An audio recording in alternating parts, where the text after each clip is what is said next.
दिन था yesterday.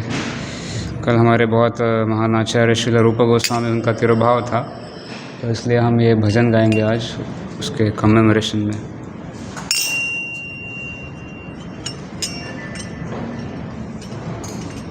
So all of you know right, Srila Rupa Goswami सभी जानते हैं राइट। षड गोस्वामी में जो मेन आचार्य है, leader of the Shad Goswami Srila Rupa Goswami, और इसलिए हम सब गौड़ीय वैष्णव जो है रूपानुग कहलाते हैं, followers in the line of Shri रूप गोस्वामी प्रभुपाद। दो ताले यू नो,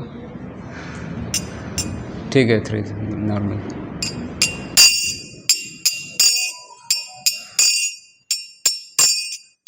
श्री रूप मंजरी पद से मोर संपद, से मोर भजन पूजन।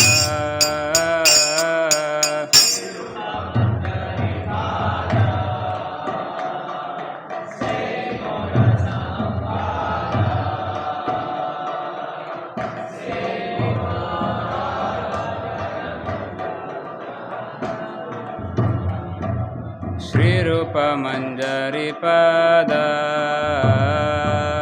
से मोर संपद, से मोर भजन पूजन।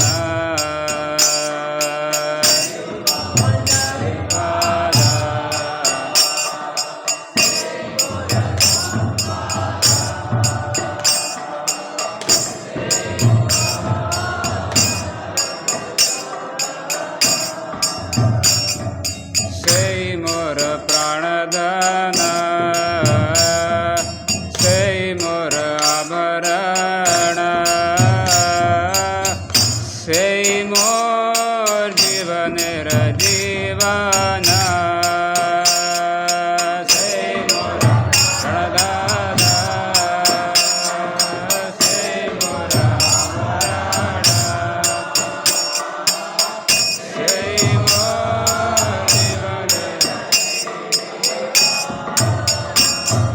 से मोर रसनिधि, से मोर वांछा सिद्धि, से मोर वेद धर्म, से मोर रसनिधि, से मोर वांछा सिद्धि,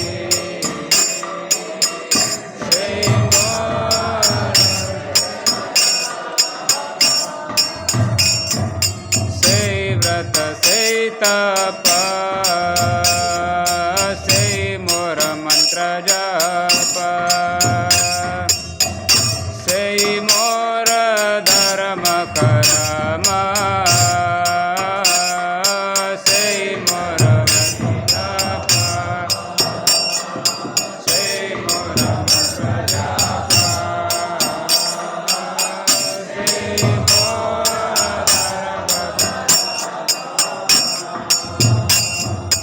अनुकूल हबे विधि, से पद हइबे सिद्धि,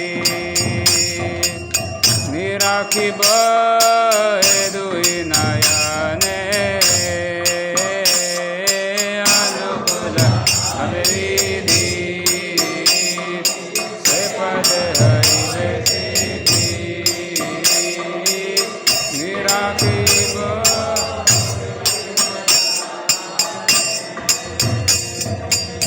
रूप माधुरी राशि, प्राण कुवलय शशि,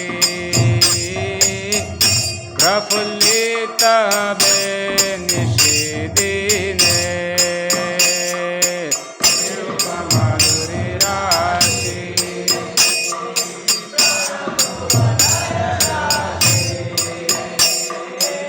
प्रफुल्लित हबे निषिदि, दर्शन ही गरले जरल दे, क्षीरदीन तापित जीवन।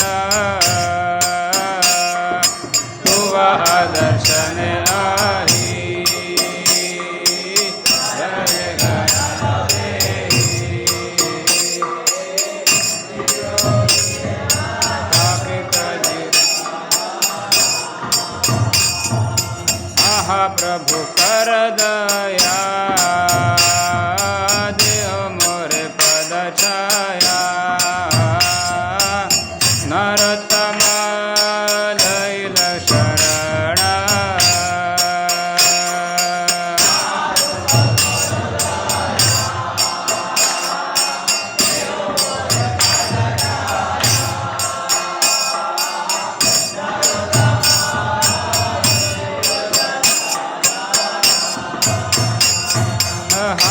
रूप करो दया देव मोरे पद छाया नरोत्तम लैल शरण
ट्रांसलेशन।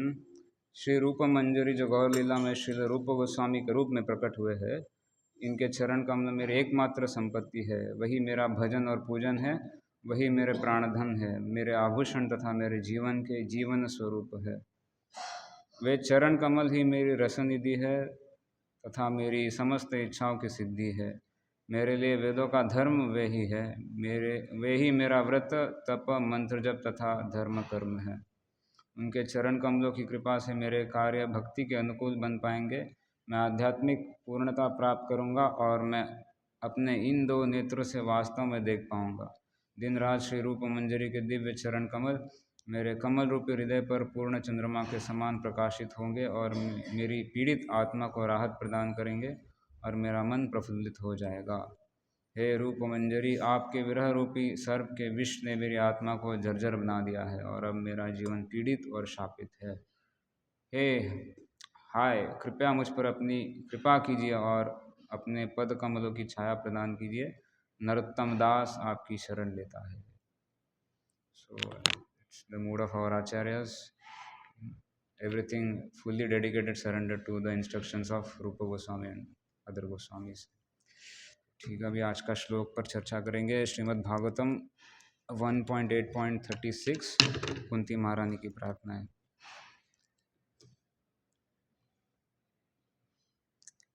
हरे कृष्णा कृष्णा कृष्णा हरे हरे, हरे राम राम राम हरे हरे, हरे कृष्ण। शृण्वन्ति गायन्ति गृह्णन्ति हविष्णशः, शृण्वन्ति गायन्ति गृह्णन्त्यभिष्णशः, स्मरन्ति नन्दन्ति तवेहितं जनाः, स्मरन्ति नन्दन्ति तवेहितं जनाः,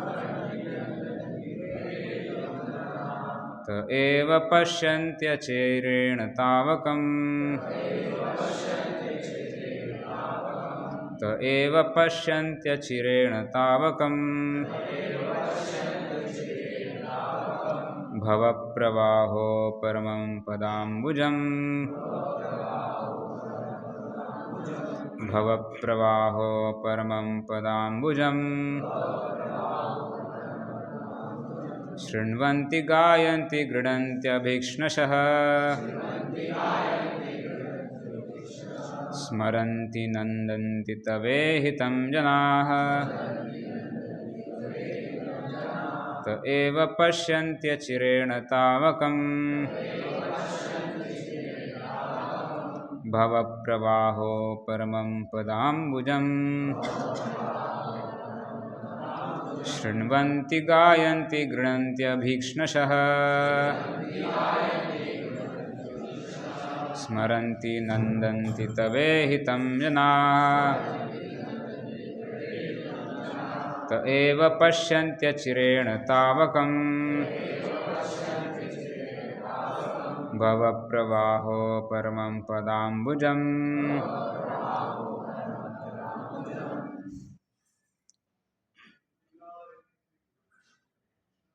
शृण्वन्ति गायन्ति गृह्णन्त्यभीक्ष्णशः स्मरन्ति नन्दन्ति तवेहितं जनाः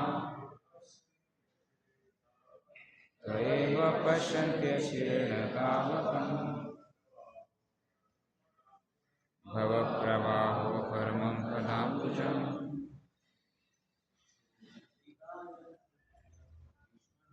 शृण्वन्ति गायन्ति गृह्णन्ति अभीक्ष्णशः स्मरन्ति नन्दन्ति तवेहितं जनाः एव पश्यन्त्यचिरेण तावकम् भवप्रवाहो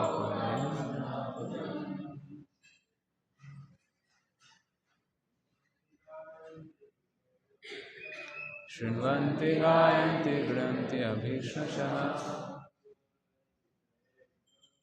स्मरन्ति नन्दन्ति तवेहितं जनाः त एव पश्यन्त्यचिरेण तावकम्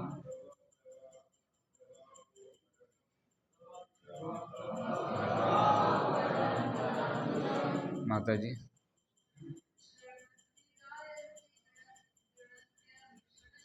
शृण्वन्ति गायन्ति गृह्णन्ति अभीक्ष्णशः स्मरन्ति नन्दन्ति तवेहितं जनाः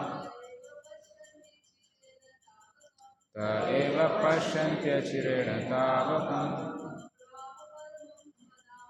भवप्रवाहो परमं पदाम्बुजम् शृण्वन्ति गायन्ति गृह्णन्ति अभीक्ष्णशः स्मरन्ति नन्दन्ति तवेहितं जनाः त एव पश्यन्त्यचिरेण तावकम् भवप्रवाहो परमं पदाम्बुजम्। Word to word meanings.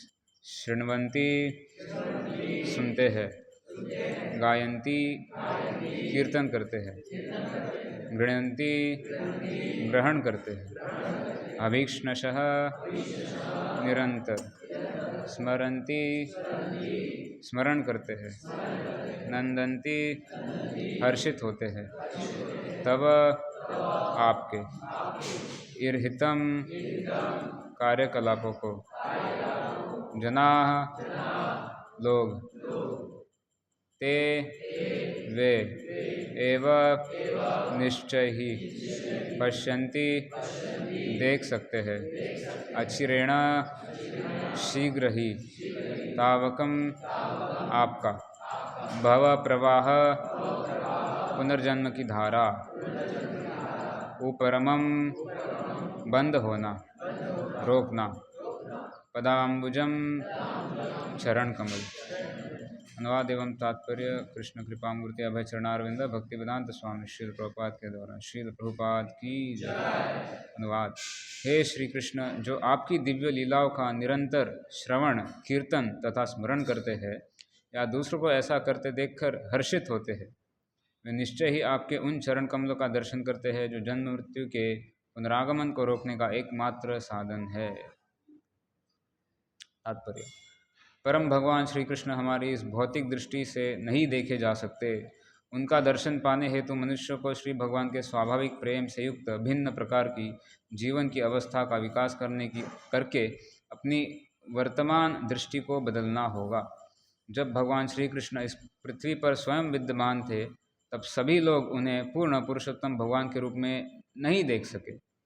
Ravan, Hiranyakashipu, Kans, Jarasandh तथा शिशुपाल जैसे भौतिक संपत्ति अर्जित करके अत्यंत योग्य व्यक्ति बन गए थे, लेकिन वे श्री भगवान की उपस्थिति को समझ पाने में असमर्थ थे। अतएव भले ही श्री भगवान हमारे नेत्रों के सामने उपस्थित क्यों न हो, जब तक हमारे पास अपेक्षित दृष्टि नहीं होती तब तक उनको देख पाना असंभव है। यह अपेक्षित योग्यता एकमात्र भक्तिमय सेवा द्वारा उत्पन्न होती है, जिसका शुभारंभ उचित स्रोत से श्री भगवान के विषय में श्रवण करने से होता है। श्रीमद् भगवद गीता ऐसा लोकप्रिय ग्रंथ है जिसे सामान्य मनुष्य सुनते, गाते तथा बारंबार पढ़ते हैं, लेकिन कभी कभी ऐसा अनुभव होता है कि ऐसी भक्ति संपन्न करने वाला व्यक्ति श्री भगवान का साक्षात दर्शन नहीं कर पाता। इसका कारण यह है कि श्रवण नामक पहली विधि अत्यंत महत्वपूर्ण है।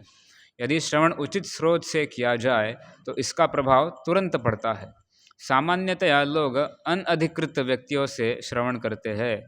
ऐसे अनधिकृत व्यक्ति शैक्षणिक योग्यताओं में भले ही प्रकांड विद्वान हो, किंतु उनके द्वारा भक्ति के सिद्धांतों का पालन न किया जाने के कारण उनसे श्रवण करना केवल समय का अपव्यय ही होगा। कभी कभी मूल पाठ की व्याख्या कलात्मक ढंग से इस प्रकार की जाती है जिससे वे अपना स्वयं का स्वार्थ सिद्ध कर सके। अतएव सर्वप्रथम सक्षम तथा प्रामाणिक वक्ता चुनना होगा और तब उससे ही श्रवण करना होगा। जब श्रवण विधि पूर्ण तथा पक्की हो जाती है तो अन्य विधियां स्वतः ही पूरी हो जाती है। श्री भगवान के अनेक दिव्य कार्यकलाप है और इनमें से हर एक से वांछित फल प्राप्त हो सकता है, लेकिन शर्त यही है कि श्रवण विधि परिपूर्ण हो। श्रीमद् भागवतम में श्री भगवान के कार्यकलाप पांडवों के साथ उनके व्यवहार से प्रारंभ होते हैं। असुरों तथा अन्य व्यक्तियों के साथ बर्ताव के संबंध में भी श्री भगवान की अनेकानेक लीलाएं हैं और 10वें स्कंद में उनके प्रिय गोपिकाओं के साथ साथ द्वारका में अपनी पत्नियों के साथ के व्यवहार का वर्णन है। क्योंकि श्री भगवान परम अवस्था में है, अतएव उनके प्रत्येक व्यवहार के दिव्य स्वभाव में कोई अंतर नहीं है। लेकिन कभी कभी लोग अनधिकृत श्रवण करते समय गोपियों के साथ श्री भगवान के व्यवहार क्रीड़ाओं में अधिक रुचि लेते हैं। ऐसी मनोवृत्ति श्रोता के कामुक विचारों की सूचक है। अतएव श्री भगवान की लीलाओं का प्रामाणिक वक्ता कभी भी ऐसी बातें नहीं सुनाता। मनुष्य को श्री भगवान के विषय में बिल्कुल प्रारंभ से ही श्रीमद् भागवतम या अन्य शास्त्रों से श्रवण करना चाहिए। इससे श्रोता को उत्तरोत्तर विकास द्वारा पूर्णता प्राप्त करने में सहायता मिलेगी। अतएव किसी को यह नहीं सोचना चाहिए कि गोपियों के साथ श्री भगवान का व्यवहार पांडवों के साथ उनके व्यवहार से कम महत्वपूर्ण है। हमें यह सदा स्मरण में रखना चाहिए कि श्री भगवान सदैव समस्त संसारी आसक्ति से परे रहने वाले हैं। उपयुक्त समस्त लीलाओं में प्रत्येक स्थिति में वे ही नायक है और उनके विषय में या उनके भक्तों या उनके प्रतियोद्धाओं के विषय में श्रवण करना आध्यात्मिक जीवन के लिए अनुकूल है। ऐसा कहा जाता है कि समस्त वेद, पुराण इत्यादि श्री भगवान से हमारे विसरे हुए संबंधों को पुनरुज्जीवित करने हेतु है। इन सभी शास्त्रों को सुनना आवश्यक है। ओम ज्ञानतिमिरान्धस्य ज्ञानाञ्जनशलाकया चक्षुरुन्मिलितं येन तस्मै श्रीगुरवे नमः। श्रीचैतन्यमनोभीष्टं स्थापितं येन भूतले स्वयं रूपः कदा मह्यं ददाति स्वपदान्तिकं। वन्देऽहं श्रीगुरो श्रीयुतपदकमलं श्रीगुरून् वैष्णवांश्च श्रीरूपं साग्रजातं सहगण रघुनाथान्वितं तं सजीवं साद्वैतं सावधूतं परिजनसहितं कृष्णचैतन्यदेवं श्रीराधा कृष्णपादान् सगण ललिता श्रीविशाखान्वितांश्च।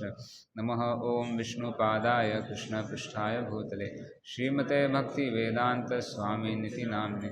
नमस्ते सारस्वते देवे गौरवाणी प्रचारिणे निर्विशेष शून्यवादी पाश्चात्य देशतारिणे।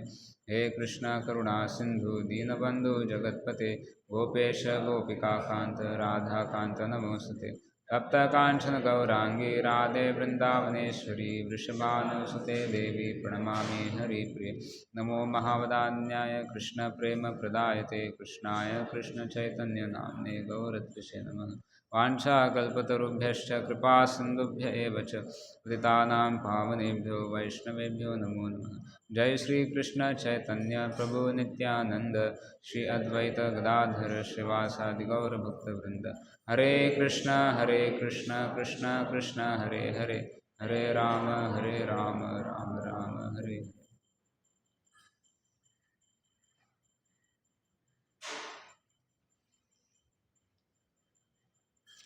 सो 30 पिछले श्लोक में भगवान ने बताया भवेस्मिन् क्लिश्यमानानां अविद्या काम कर्म भी श्रवण स्मरणार्हाणि करिष्यन्ति केचन, कि एक तरह से पिछले श्लोक में भगवान के प्राकट्य का कारण बताया गया है। जिस प्रकार से बताया गया कि क्लिश्यमानानां, प्रभुपाद जी बताते हैं कि इस भव संसार में सभी लोग बहुत कष्ट झेल रहे हैं, ऑलरेडी ओवरलोडेड है और लोड उनके ऊपर डाला जा रहा है। सो इतने कष्टों में है, परेशानियों में है, तो उसके लिए सॉल्यूशन क्या बताया गया है? श्रवण स्मरण अर्हण, और यही मार्ग देने के लिए भगवान प्रकट होते हैं। ये भक्तियों के विधि विधानों को स्थापित करने के लिए, इनका प्रचार करने के लिए भगवान प्रकट होते हैं। श्रवण स्मरण अर्हण, श्रवण सुनना भगवान के लीलाओं के बारे में, फिर सुनेंगे तो बोलेंगे, बोलेंगे तो याद रहेगा, तो श्रवण, फिर स्मरण, एंड अर्हण पूजा, भगवान की वर्शिप, टेम्पल वर्शिप जैसे मंदिरों में होती है। और इसी को आगे कंटिन्यू करते हुए बता रहे कि अगर ये हम इन प्रोसेस को फॉलो करेंगे तो क्या रिजल्ट मिलेगा हमको? शृण्वन्ति गायन्ति गृह्णन्ति अभिष्णशः स्मरन्ति नंदन्ति तवे हितम जना, कि जो आपकी दिव्य लीलाओं का निरंतर श्रवण कीर्तन तथा स्मरण करते हैं, या तवे हितम, दूसरों को ऐसा करते देखकर हर्षित होते हैं, तो ऐसे लोगों को रिजल्ट क्या मिलता है? निश्चय ही वो आपके उन चरण कमलों का दर्शन करते हैं। तो डेफिनेटली ऐसे लोगों को भगवान के चरण कमलों का दर्शन मिलता है, और बहुत जल्दी मिलता है, क्योंकि यहाँ पर बोला है अचिरेण। अचिरेण मीन्स शीघ्र ही। तो अगर हम इन भक्तियों के विधि विधानों का पालन करते रहेंगे, शृण्वन्ति गायन्ति गृह्णन्ति, सुनना, फिर कीर्तन करना, स्मरण करना, नंदन्ति, एक और इम्पोर्टेंट वर्ड है नंदन्ति, ये ऐसा करने में या तो हम कर रहे हैं या दूसरे कर रहे हैं, जो भी कर रहे हैं उसको देख के खुश होना, अरे ये तो भक्तियों में लगा हुआ है, ये व्यक्ति बहुत अच्छी बात है, करके जलना नहीं चाहिए। सो जो ऐसे लोगों को देखकर हर्ष का अनुभव करते हैं, तो ऐसे लोगों को निश्चय ही भगवान के चरण कमलों का बहुत जल्दी दर्शन होता है। श्रील प्रभुपाद ने सभी लगभग श्लोकों पर बहुत बड़े बड़े तात्पर्य दिए हैं। अभी यहाँ पर शुरुआत में तात्पर्य में श्रील प्रभुपाद बता रहे हैं कि भगवान श्री कृष्ण को हम अपनी भौतिक दृष्टि से नहीं देख सकते, क्योंकि हम अभी बद्ध अवस्था में हैं। जैसे अभी हम कुछ दिनों पहले तक भगवद गीता का 11 अध्याय पढ़ रहे थे, तो उसमें जब भगवान को विश्वरूप अर्जुन को दिखाना होता है, तो भगवान पहले अर्जुन को बोलते हैं दिव्यम ददामि ते चक्षु, अर्जुन तुम इस विश्वरूप का डायरेक्ट दर्शन नहीं कर सकते, मैं तुमको दिव्य दृष्टि प्रदान कर रहा हूँ जिसकी वजह से तुम ये देख पाओगे। एंड फिर उसी प्रकार से प्रभुपाद यहाँ लिख रहे हैं, तो भगवान के स्वरूप को दर्शन करने का तरीका क्या है, व्हाट इज़ द प्रोसेस, या कैसे देख पाएंगे? कि उनका दर्शन पाने हेतु तो मनुष्य को श्री भगवान से स्वाभाविक प्रेम से युक्त भिन्न प्रकार की जीवन की अवस्था विकास करके अपनी वर्तमान दृष्टि को बदलना होगा। तो श्रील प्रभुपाद समझा रहे हैं कि हमें बेसिकली प्रेम भगवान के प्रति डेवलप करना है, और उसके लिए हमें अपने जीवन को भी उसी प्रकार से ढालना है कि हम निरंतर अपने जीवन में भगवान का श्रवण कर पा रहे हैं, या कीर्तन कर पा रहे हैं, या उनकी पूजा कर पा रहे हैं, तो इससे नेचुरली भगवान के प्रति आकर्षण बढ़ेगा, तो हमें उस प्रकार का दृष्टि मिल पाएगा। जैसे श्री ब्रह्म संहिता में ये श्लोक है, राइट, प्रेमांजन चूरित भक्ति विलोचनेन संतः सदैव हृदेषु विलोकयन्ति यं श्याम सुंदरम अचिंत्य गुणस्वरूपम गोविंदम आदि पुरुषम तमहं भजामि। कि कौन व्यक्ति भगवान का दर्शन कर पाता है? वो जिसके नेत्रों पे प्रेम का अंजन लगा हुआ है, प्रेमांजन शूरित भक्ति विलोचन, भक्ति से युक्त जिसकी दृष्टि है, तो ऐसे भक्तों के या संतों के हृदय में संत सदैव हृदयेषु विलोकयन्ति, भगवान सदैव विराजमान रहते हैं। संत सदैव हृदयेषु विलोकयन्ति। और किस रूप में? श्याम सुंदरम अचिंत्य गुण स्वरूप। ये जो भगवान का सुंदर श्याम सुंदर रूप है, द्विभुज मुरलीधर श्याम सुंदर, उस रूप में जो संत है भगवान का दर्शन कर पाते हैं। गोविंदमादि पुरुषम तमहं भजामि, ऐसे गोविंद का हम भजन करते हैं। ब्रह्मा जी कह रहे अपनी प्रार्थनाओं में। फिर आगे चलकर प्रभुपाद ये भी लिख रहे हैं कि जो व्यक्ति के पास इस प्रकार की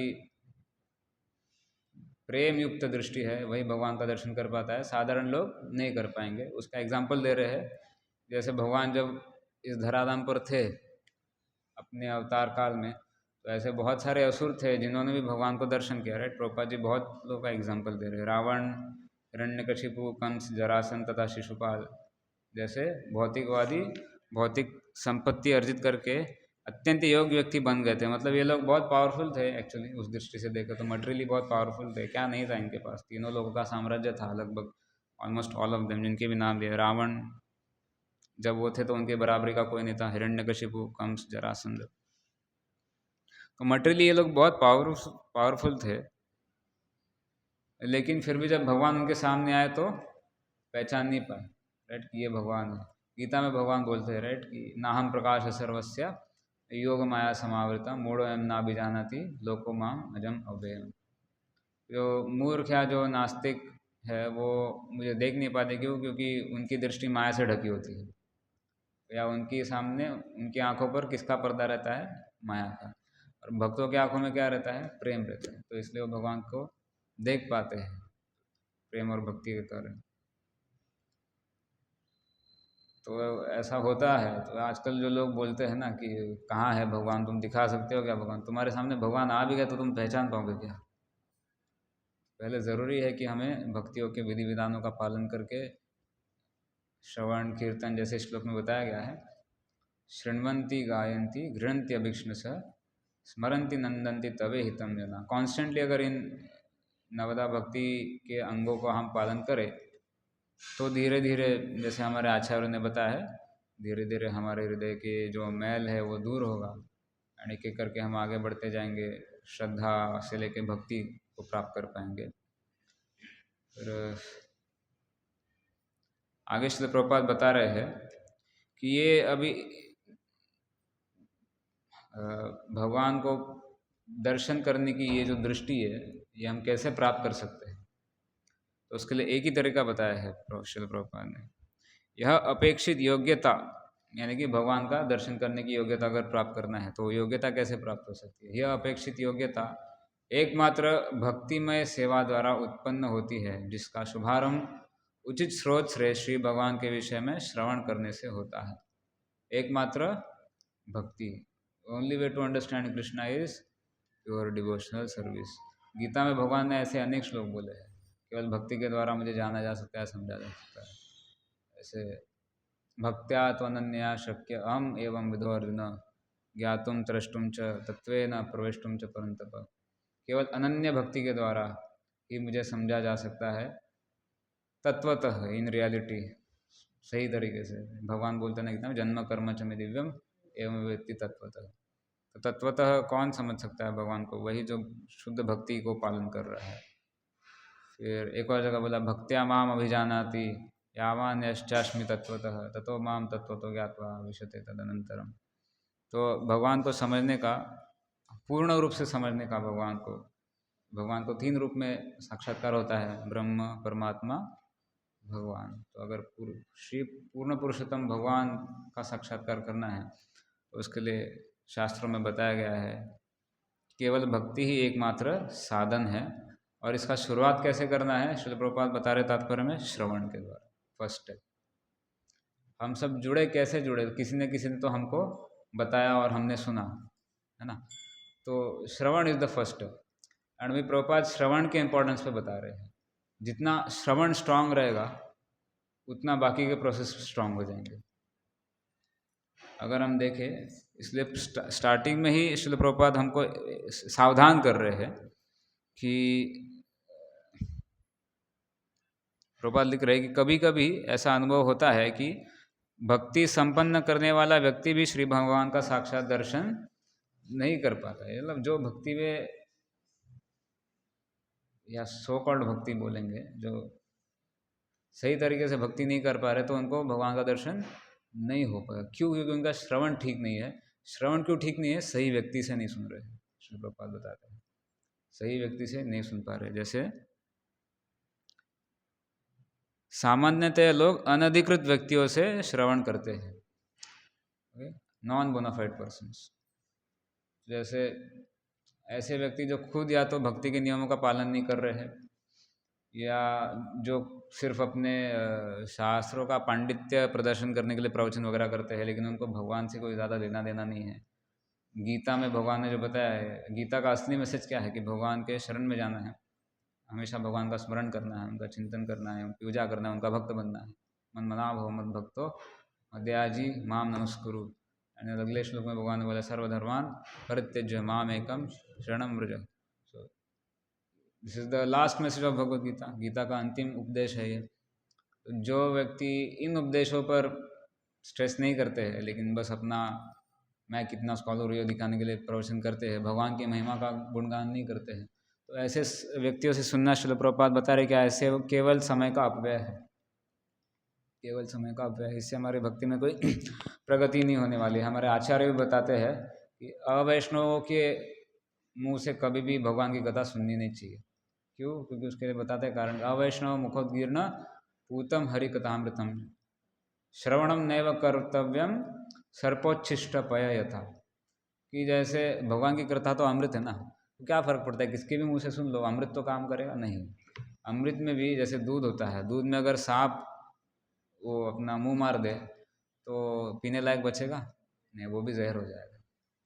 तो उसी प्रकार से जो अवैष्णव है, भगवान के भक्त नहीं है, तो उनके उनके मुंह से भगवान की कथा नहीं सुननी चाहिए उल्टा। क्योंकि प्रॉब्लम उसमें क्या है, तो उनका जो भाव रहता है, उनके जो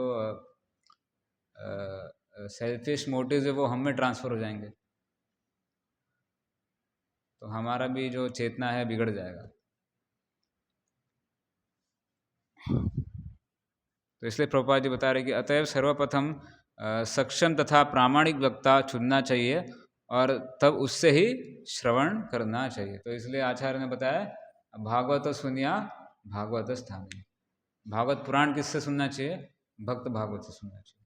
तो इसलिए श्रील प्रभुपाद ने जो तात्पर्य दिए हैं, इन तात्पर्यों के साथ हमें हमेशा भागवतम पढ़ना चाहिए। ऐसा नहीं करना चाहिए कि हाँ सिर्फ ट्रांसलेशन पढ़ के भागवतम खत्म कर लिया, ठीक है ओके है, बट फिर जो असली क्या कहते हैं, जो सार को तो आप छोड़ रहे हो अगर आप तात्पर्य नहीं पढ़ रहे तो। श्री प्रभुपाद ने क्यों इतने एक एक श्लोक पे 10-10 पेज के तात्पर्य दिए रहे? गीता का भागवतम का फर्स्ट 1.1.1 मोर देन 10 पेजेस पर पढ़, उसी के बारे में श्रील भक्ति सिद्धांत ने 1 महीने पे प्रवचन दे देता है इस 1.1.1 में। तो क्यों मतलब आचार्य ने तात्पर्य दिया है? क्योंकि हम अपने बल पर नहीं समझ सकते इन सब चीज़ों को। जब हम अधिकृत वैष्णव परंपरा में आचार्यों के गाइडेंस के अनुसार, आचार्यों के तात्पर्यों को पढ़ते हुए इन ग्रंथों का अध्ययन करेंगे, तो हमें असली जो सार है वो मिल पाएगा। अदरवाइज आप देखिए, जैसे श्री प्रभुपाद जी गीता के इंट्रोडक्शन में बताते हैं राइट, कि जब उन्होंने उनके जाने के पहले भी बहुत सारी गीता थी, उनके जाने के पहले भी गीता के बहुत सारे ट्रांसलेशंस थे, लेकिन कितने उनको पढ़कर भक्त बने थे? हार्डली एनी, या ना के बराबर। इंडिया से भी बहुत सारे स्वामीज गए थे, प्रभुपाद बताते हैं, लेकिन कितनों को भक्त बना पाए? नहीं हो पाया था। लेकिन श्रील प्रभुपाद जब ये Bhagavad Gita as it is Bhaktivedanta तात्पर्य के साथ लेके गए, अपनी भगवद गीता की कॉपी श्रीमद् भागवतम लेके गए फर्स्ट 3 वॉल्यूम्स, तो जिसने भी पढ़ा वो क्या हो गए? वो भक्त बनने लग गए। जहाँ जहाँ ये पुस्तकें गई वहाँ वहाँ से अचानक भक्त प्रकट होने लग गए, है ना? क्यों? क्योंकि प्रामाणिक गुरु शिष्य परंपरा में और श्रील प्रभुपाद ने जो एसेंस है वो सामने रखा है, लोगों के असली संदेश दिया है। कोई अपना पांडित्य, प्रभुपाद जी का भाव तो नहीं था, लेकिन प्रभुपाद जी का पांडित्य अपने आप प्रकट हो गया उसमें। तो बट श्री प्रभुपाद का इंटेंशन वो था कि सबको भगवान का असली संदेश देना है, जो कि क्या है कि हम भगवान के सेवक हैं, भगवान के अंश है, भगवान के दास है, तो हमें भगवान की सेवा करनी है। तो इसलिए अगर सबसे पहले इस तात्पर्य में शिल प्रपात बता रहे हैं कि सुनना है, अगर भक्ति प्रारंभ करना है तो सबसे पहले क्या करना है, सुनना है। सुनना है तो प्रामाणिक सोर्स से सुनना है, प्रामाणिक वक्ता से सुनना है, जो एक प्रामाणिक वैष्णव परंपरा में आ रहे हैं उनसे सुनना है। फिर शिल प्रपात आगे इस तात्पर्य में बता रहे हैं कि भगवान की अनेकानेक लीलाएं हैं और गीता में भगवान की, गीता नहीं सॉरी, इस भागवत पुराण में भगवान की एंट्री होती है इसी टाइम पे ऑलमोस्ट, जब कुंती महारानी के ही इन प्रार्थनाओं में के दौरान भगवान रथ पे आ रहे हैं ऐसे ही इसी एंड अभी वो द्वारका के लिए निकलने वाले हैं, मतलब ये सब हो चुका है, अश्वत्थामा ब्रह्मास्त्र चलाया, फिर भगवान ने रक्षा की है। तो इस प्रकार से आप देखिए भगवान की एंट्री ही भागवतम में किस तरीके में है, भक्तों के रक्षक के रूप में, राइट। स्टार्टिंग में जो भागवतम में एंट्री हुई है भगवान की, वो किस रूप में हुई है, यही इसी रूप में हुई है कि भगवान अपने भक्तों की रक्षा करते हुए दिखाए गए हैं सबसे पहले। तो प्रभुपाद बता रहे हैं श्रीमद् भागवतम में श्री भगवान के कार्यकलाप पांडवों के साथ उनके व्यवहार से प्रारंभ हो रहे हैं। बेसिकली स्टार्टिंग लीला क्या है भगवान की, जो पांडवों के साथ इस प्रकार से पांडवों की रक्षा कर रहे हैं। आगे चलते चलते जैसे जैसे हम प्रोग्रेस हो रहा है तो और भी अनेक लीलाएं आ रही है। तो इसमें इसके बाद भीष्म स्तुति आएगी, भीष्म स्तुति के बाद द्वारका वासियों की स्तुति आएगी, फिर तीसरे अध्याय में कपिल भगवान के अवतार, कपिल भगवान उनकी और देवती माता के बीच का संवाद है। फिर उसके आगे के अध्याय में ध्रुव महाराज का कथा आता है, किस प्रकार से ध्रुव महाराज भगवान को प्राप्त किए। फिर प्राचीनाभरी और उनके प्रचेतास का स्टोरी है। फिर अजामिल की कथा है, प्रहलाद की कथा है। तो ऐसे हर अध्याय में आपको अनेक भगवान और उनके भक्तों की कथाएं मिलेंगी। फिर वामन देव की 8वें अध्याय में है, 9वें अध्याय में भगवान रामचंद्र की कथा है, 10वें अध्याय में पूरी कृष्ण लीला है।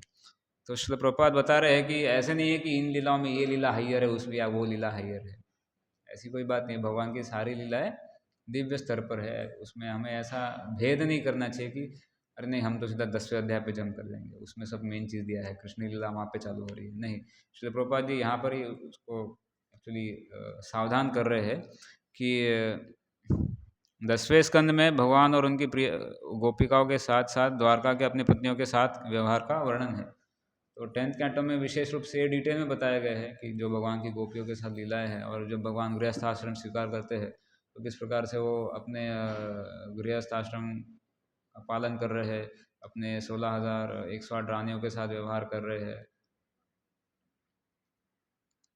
तो यहाँ पर श्रील प्रभुपाद वार्निंग दे रहे कि कभी कभी अनधिकृत श्रवण करते समय गोपियों के साथ श्री भगवान के व्यवहार में अधिक रुचि लेते हैं। लाइक ऐसा बहुत बार होता है, प्रभुपाद बहुत बार अपने तात्पर्य में लिखते हैं कि जो विशेषकर जो प्रोफेशनल कथाकार होते हैं, पेशेवर कथाकार होते हैं, वो डायरेक्ट इन 10वें अध्याय की लीला पर जम कर जाते हैं विदाउट स्टडिंग द पहले 9 स्कंद।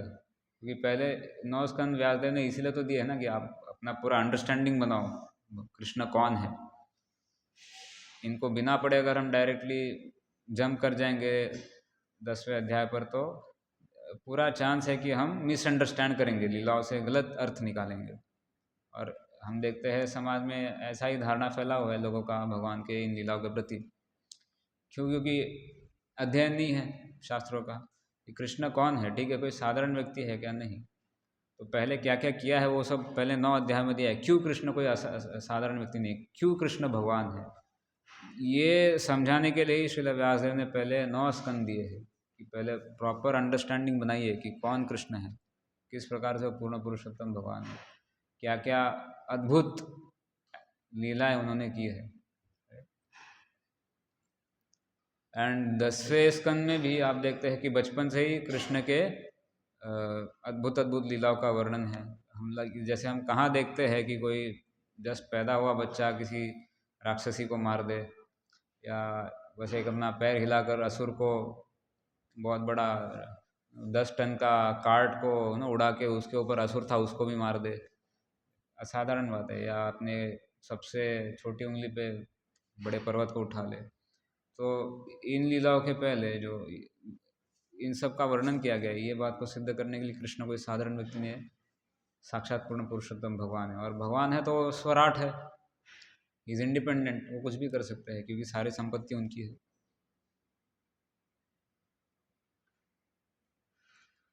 तो इसलिए श्रील प्रभुपाद बता रहे हैं कि जो अनधिकृत लोग, सुनाने वाले और सुनने वाले दोनों, अगर डायरेक्टली इस प्रकार से भगवान के 10वें स्कंद की लीलाओं पर, विशेषकर जो उनकी गोपियों के साथ लीलाएं हैं, उनमें अधिक रुचि ले रहे हैं, तो प्रभुपाद बता रहे हैं तो वो गलती क्या कर रहे हैं, वो केवल अपने काम वासनाओं को एक तरह से ये कर रहे हैं, फ्यूल दे रहे हैं।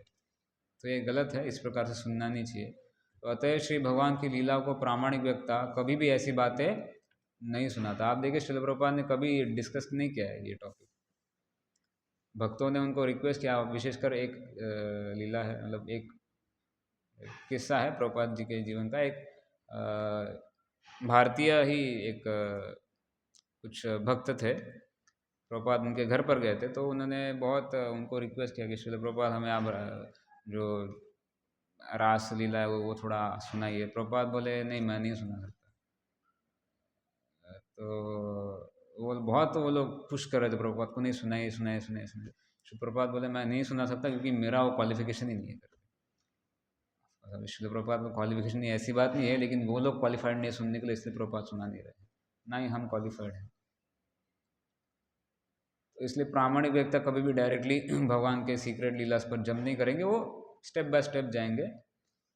हाँ, स्टेप बाय स्टेप जाएंगे, भगवान के बारे में प्रॉपर अंडरस्टैंडिंग डेवलप करके जाएंगे। फिर जब हम इन लीलाओं पर पहुँचेंगे और इन लीलाओं को जब हम एक प्रामाणिक वैष्णव गुरु या साधु के मुख से सुनेंगे, तो ये लीलाएं काम वासना बढ़ाने की जगह पूरी रूप से हमारी काम वासनाओं को खत्म कर देती है। तो ये बताया गया है, भागवतम में ही बोला गया है, अगर कोई पूरे प्रॉपर अंडरस्टैंडिंग के साथ एक प्रामाणिक वैष्णव गुरु से इन भगवान की लीला को सुनता है, तो ये लीलाएं उनकी काम वासनाओं को पूरी तरह मिटा देती है। मनुष्य को श्री भगवान के विषय में बिल्कुल प्रारंभ से ही श्रीमद् भागवतम में अन्य शास्त्रों से श्रवण करना चाहिए। इससे श्रोता को उत्तरोत्तर विकास द्वारा पूर्णता प्राप्त करने में सहायता मिलेगी। अतएव किसी को यह नहीं सोचना चाहिए कि गोपियों के साथ श्री भगवान का व्यवहार पांडवों के साथ उनके व्यवहार से कम महत्वपूर्ण है। पांडवों के साथ तो कोई भी लीला आप लीजिए भागवतम की, हमें उसमें कम ज़्यादा का भेद नहीं करना चाहिए। हमें यह सदा स्मरण में रखना चाहिए कि श्री भगवान सदैव समस्त संसारी आसक्ति से परे रहने वाले हैं।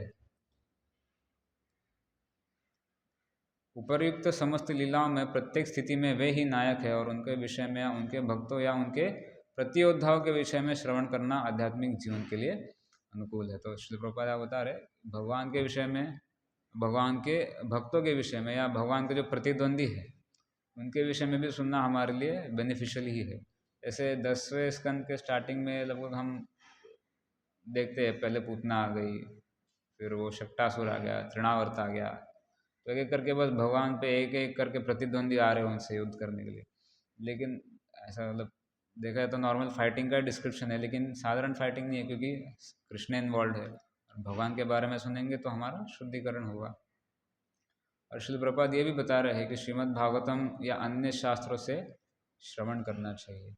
अभी हम मतलब गीता के 11वें स्कंद में दिया गया है, वहाँ पर भी श्रील प्रभुपाद लिखते हैं कि इस प्रकार से भगवत गीता है या ये पुराण है या और भी अन्य ग्रंथ है, इनको नियमित रूप से पढ़ना चाहिए। और ये ग्रंथ क्यों दिए गए हैं, एक तो हमें एक मौका प्रदान कर रहे हैं कि इन ग्रंथों का अध्ययन कीजिए, भगवान के साथ क्या आपका संबंध है उसको समझिए, संबंध समझने के बाद फिर अब रिलेशन मालूम पड़ गया तो रिलेशनशिप पर एक्ट कीजिए और फिर इस प्रकार से भगवान के धाम वापस जाइए। तो ये सारे ग्रंथ एक तरह से हमें इसलिए दिए गए हैं ताकि हम अपने लाइफ को परफेक्ट करके वापस भगवान के धाम में जा सकें, इन ग्रंथों के सहायता लेकर। एक्चुअली ऐसा कहा जाता है कि समस्त वेद पुराण इत्यादि श्री भगवान से हमारे विसरे हुए संबंधों को पुनर्जीवित करने हेतु है।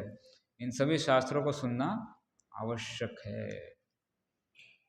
तो श्रील प्रभुपाद जी ने इसीलिए हमें रेगुलरली भागवतम को पढ़ने का जो है इंस्ट्रक्शन दिया है।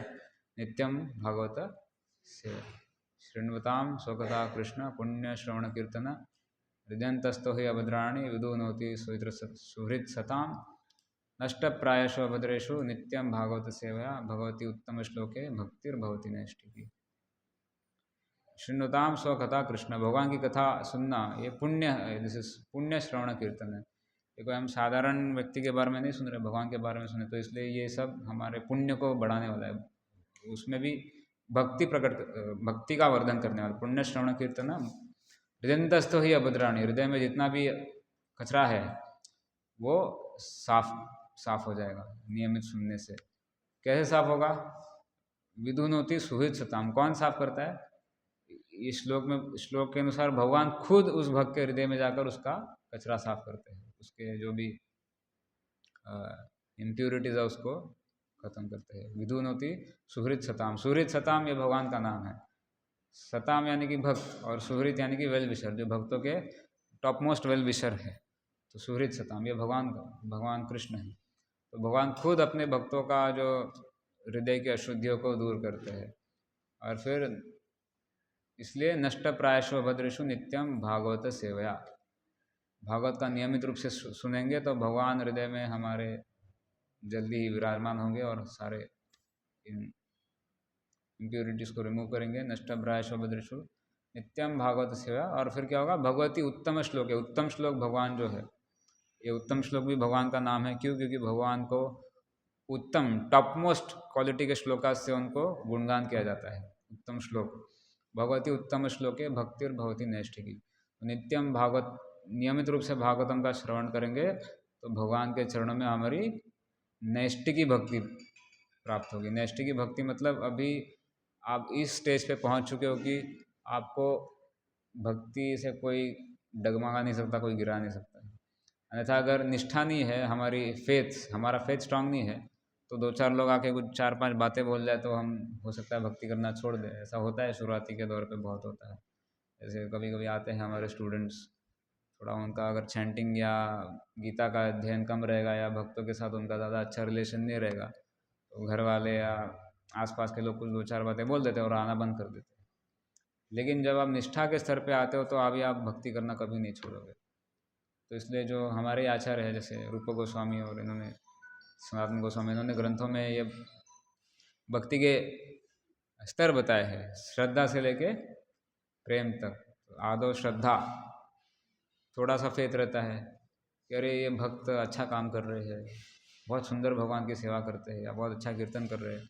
मतलब बस एक कोई बस केवल अप्रिशिएट करता है या किसी में बस इतना विश्वास है कि ये भक्त सब अच्छे हैं और एक दिन मुझे भी इनका जैसा कुछ सेवा करना चाहिए, हल्की सी श्रद्धा है, तो वो फर्स्ट स्टेज है आपका भक्ति में आने के लिए। तो वो श्रद्धा रहता है मन में, आपको थोड़ा इच्छा रहता है कि हाँ इन भक्तों के साथ कुछ सेवा करना चाहिए, तो श्रद्धा है। फिर वो श्रद्धा के साथ वो क्या करेगा? साधु संग करेगा, आएगा भक्तों के पास, हाँ मुझे भी आप कुछ बताइए क्या कर सकता हूँ मैं सेवा, कुछ ऐसे। या हमारे भक्त पहुँच जाएंगे उसके पास, उसको बता देंगे। श्रद्धा रहेगी तो एक्सेप्ट करेगा, हाँ yes I will chant, I will read, कुछ बुक ले लेगा। श्रद्धा से फिर आता है साधु संग, भक्तों का संग होता है। अब भक्त उसको बताएंगे भजन करो, 16 माला जप करो, 4 नियम पालन करो। तो थर्ड स्टेप इज भजन क्रिया, भजन चालू हो जाता है। और जो भजन क्रिया करता रहेगा और फिर उसका डिटर्मिनेशन भी बढ़ता जाता है, तो डिसाइड करता नहीं मैं भी 16 माला करूँगा, 4 नियम पालन करूँगा, मुझे दीक्षा लेना है, दीक्षा भी ले लेता है। भजन क्रिया, दीक्षा के बाद बस अभी छोड़ना नहीं है, करते ही रहना है, कमिटमेंट हो गया दीक्षा के बाद भजन क्रिया। उसके बाद है अनर्थ निवृत्ति। जो अनर्थ है, कचरा है, वो सब जितना हम साधना स्ट्रांग करते रहेंगे तो हमारे हृदय का जो सारा काम, क्रोध, लोभ, मोह, मद, मात्सर्य और भी जितने भी इम्प्योरिटी धीरे धीरे कम हो, बहुत टाइम लगेगा, पेशेंस नहीं खोना है। अनर्थ निवृत्ति के बाद आता है निष्ठा। अनर्थ निवृत्ति के बाद आता है निष्ठा, नैष्ठिकी भक्ति जिसकी हम बात कर रहे थे। तो इस स्टेज पे पहुंच गए ना कि ये जो मैंने वरिष्ठों से सुना है, ये उस प्रकार है जैसे अभी आप देख रहे हो कि सूर्योदय हो रहा है। सूर्योदय हो रहा है मतलब क्या, एक ना एक दिन अभी सूर्य का सिर के ऊपर आना गारंटी है ना।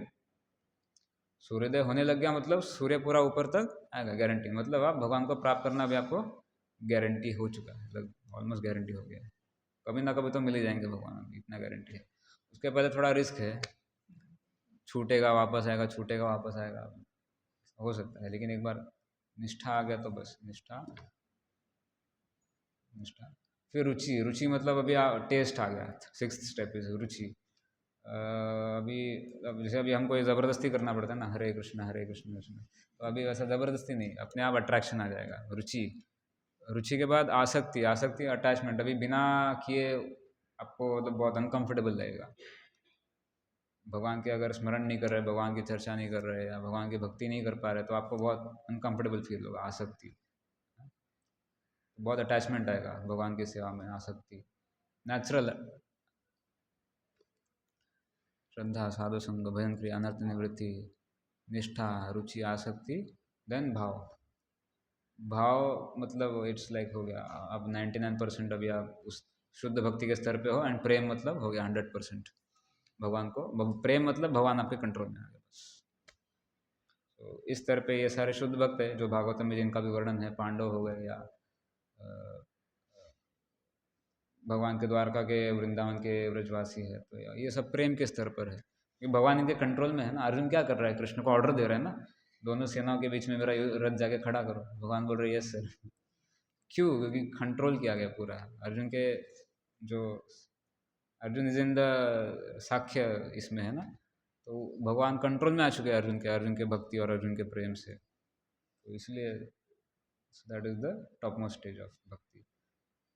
तो यही है, चालू होता है श्रद्धा से, साधु संग करते रहना है, साधु संग में भजन करते रहना है, और फिर धीरे धीरे हम कभी ना कभी तो पहुंच ही जाएंगे। तो ये फेथ होना चाहिए, पेशेंस होना चाहिए।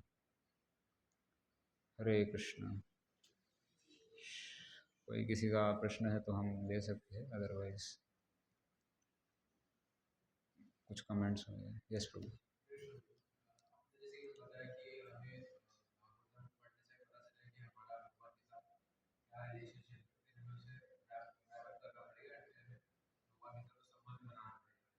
शास्त्रों में दिया है कि हमारा संबंध क्या है भगवान के साथ, बेसिकली कि हम पहचानना पड़, दिया है ऑलरेडी, दिया है ना। आप क्या है, दास हो भगवान के, भगवान के अंश हो, आप भगवान के दास हो, तो दास को क्या करना है, सेवा करनी है भगवान की। तो सेवा भी कैसे करनी है वो शास्त्रों में दिया है। जैसे नवधा भक्ति है, श्रवण कीर्तन विष्णु स्मरण, सो लाइक दैट। ऐसा मतलब पहचानने की जरूरत ऐसा नहीं है। हमारा बेसिक संबंध तो हम सबका, जीव का संबंध भगवान के साथ क्या है, जीवर स्वरूप कृष्ण र नित्यदास।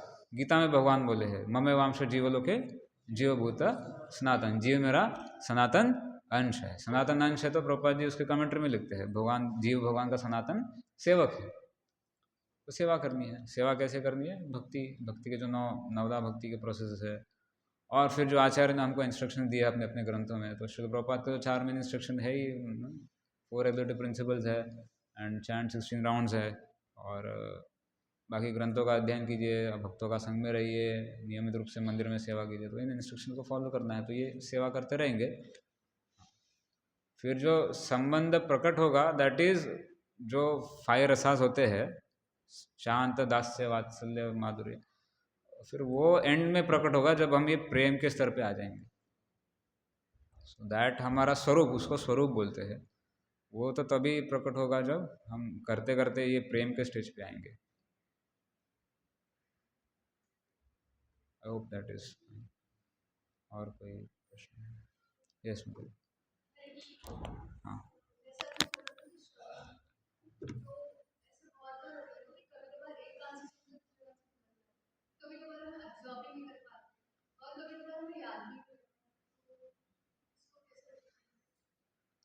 करते रहिए। फिर भी उसके लिए एक श्रील प्रभुपाद जी स्टोरी बताते हैं।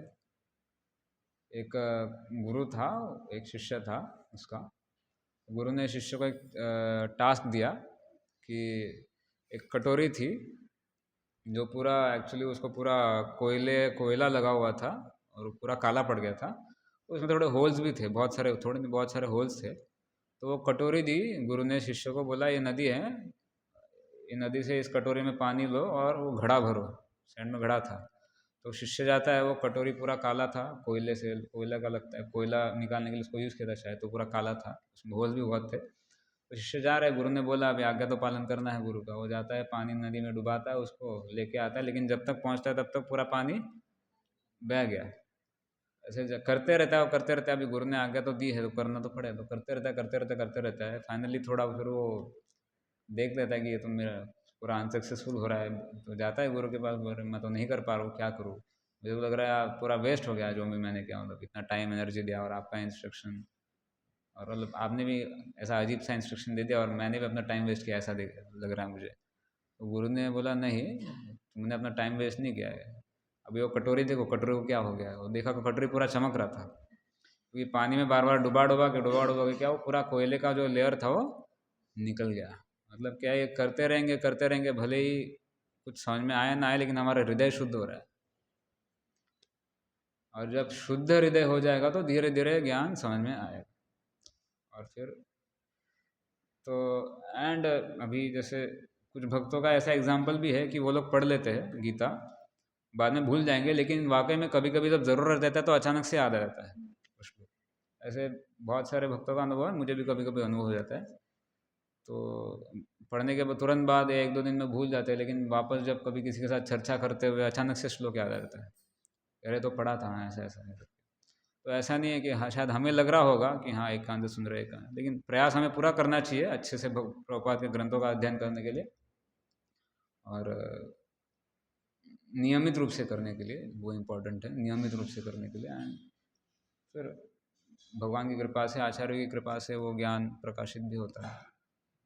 एक्चुअली आध्यात्मिक ज्ञान तो वही है कि हम कितना भी क्यों ना पढ़ ले, कितना समझ में अलग बात है, आध्यात्मिक ज्ञान गुरु की कृपा से ही प्रकाशित होता है। हम गाते हैं ना, चक्षुदान दिलो जय, जन्मे जन्मे प्रभु से दिव्य ज्ञान हृदय प्रकाशित। तो आध्यात्मिक ज्ञान ऐसा नहीं है कि हम पढ़ के समझ में आ जाएगा और हम प्रैक्टिकल करने, गुरु की कृपा से प्रकाशित होता है। अरे भगवान का साक्षात्कार भी गुरु की कृपा से ही होगा, हमारे बल पे नहीं होता है। हरे Krishna. Yes Prabhu.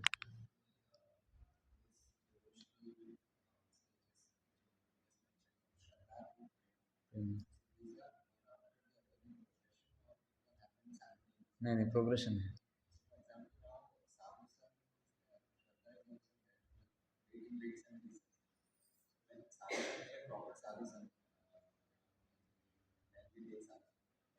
Not denouncing everything, जो अभी हमारा आप लोग का जो स्टेज है, लाइक आप लोग, हाँ, यस यस, ओवरलैप हो सकता है, लेकिन तीसरा स्टेज दूसरे के बाद ही आएगा, मेरा वो कहना था। पहले सेकंड के पहले थर्ड स्टेप नहीं आ सकता ना। साधुओं को मिलने से पहले आप भजन नहीं कर रहे होगे, और भजन कर भी रहोगे तो वो ऊपर ऊपर वाला है, नॉट एक्चुअल भजन। असली भजन आपका तभी स्टार्ट होगा जब आप साधु संघ में आते हो, स्टार्टिंग में जो कुछ नियमों का पालन करते हो और फिर दीक्षा लेते हो, उसके बाद ही भजन क्रिया चालू होता है। आफ्टर इनिशिएशन द रियल भजन क्रिया बिगिंस। उसके पहले तो क्या बोलते, प्रैक्टिस है, जो भी है वो है, चल रहा है, तो उसको भी छोड़ना नहीं है, लेकिन असली भजन क्रिया चालू होगा साधु संघ के बाद ही। और उसको भी करते रहना है, साधु संघ में ही करते रहना है, तो that overlapping will be there, you can say that.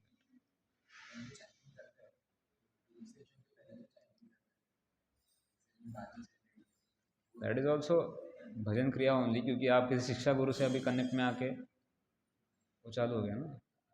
ना अब ये एक तरीके से देखिए, आप as soon as you step into ISKCON, आप सबसे पहले श्री प्रभुपाद के पास जा रहे हो, तो वहाँ पर आपका शिक्षा तो वैसे चालू हो गया एक तरह से देखा जाए तो। दीक्षा मीन्स नॉट जस्ट वो formal initiation, actually as soon as आप प्रभुपाद के कॉन्टेक्ट में आ रहे हो, एक तरह से आप कह सकते हो कि आपका भजन क्रिया स्टार्ट हो गया। श्री प्रभुपाद तो लिखते भी है कि एक वरिष्ठ भक्त से मैंने सुना है कि एक तरह से तो आपका दीक्षा वहीं पे चालू हो जाता है जब आपके हाथ में प्रभुपाद के ग्रंथ आ जाते हैं।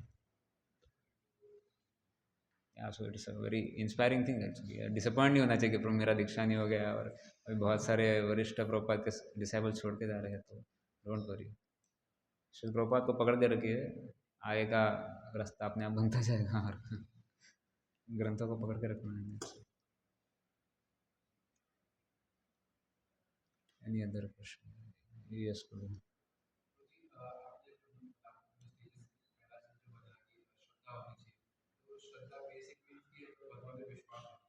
Yes.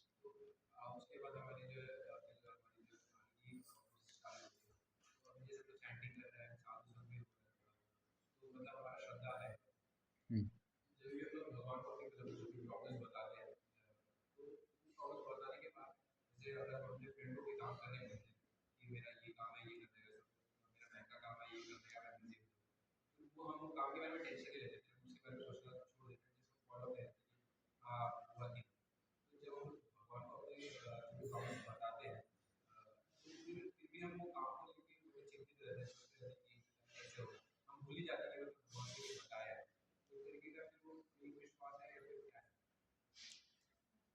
It's not fake,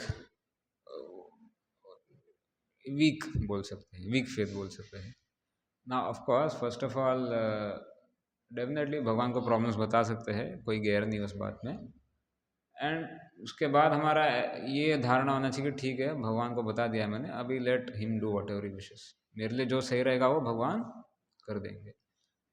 starting में हो सकता है कि हम टेंशन में है, वो इसलिए क्योंकि हमारा फेथ तब तक वीक है। तो आप प्रोसेस फॉलो करते रहो, फॉलो करते रहो, श्रद्धा बढ़ता जाएगा, बढ़ता जाएगा। एंड देन फिर अपने आप ये सब विचार आना कम हो जाएंगे। You just follow the process, faith will become strong. वही ना, जो निष्ठा है ना, दैट इज द एकदम पक्का फेथ। उस स्टेज पे जब तक हम नहीं आते रहेंगे तब तक भजन क्रिया में लगे रहिए आप। जब निष्ठा के स्तर पे आएंगे तो ये सारे डाउट्स नहीं रहते। So that is important. Okay, Hare Krishna. ग्रंथराज श्रीमद्भागवतम की जय, भगवद्वाणी भगवद गीता की जय, श्रील प्रभुपाद की जय।